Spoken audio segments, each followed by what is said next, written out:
The question is, what is the plan? Is business going to be freer to do business? Has politics fundamentally shifted? Are we going to be a Norway minus? Are we going to be a Switzerland plus? It's clear that everything is as clear as mud at the moment. There are plenty of people who have plans, but no coherent single plan. You can't just expect to have Europe a la carte. Not only did we leave the party earlier, but we threw up all over the floor as we walked out the door.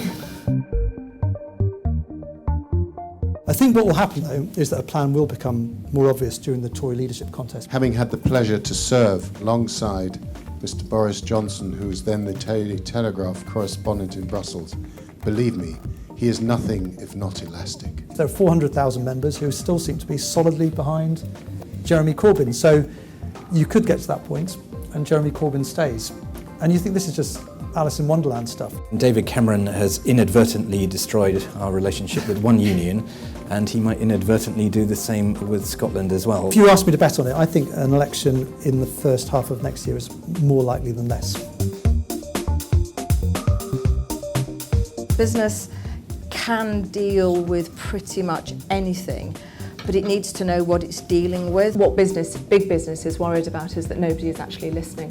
If people don't want to spend because they're uncertain, then I'll say this quite directly, frankly, there's nothing the Bank of England can do about it. So in short, you're basically saying we've just voted for a recession. Yes. If you are a European bank, what kind of business are you going to want to conduct from London in future?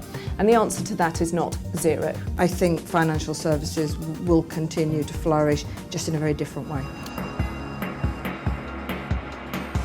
UK business, and indeed continental European business, has not been looking to the continent of Europe for its big growth prospects for a very long while. We're not going to replace lost trade with the EU quickly with new trade with Korea or China. The fact that we are no longer a member of a highly regulated and low growth region could bring some advantages to us. I'm sure we will look at anything and everything because we need to. You slash corporation tax, you bring in more tax incentives for business to come here.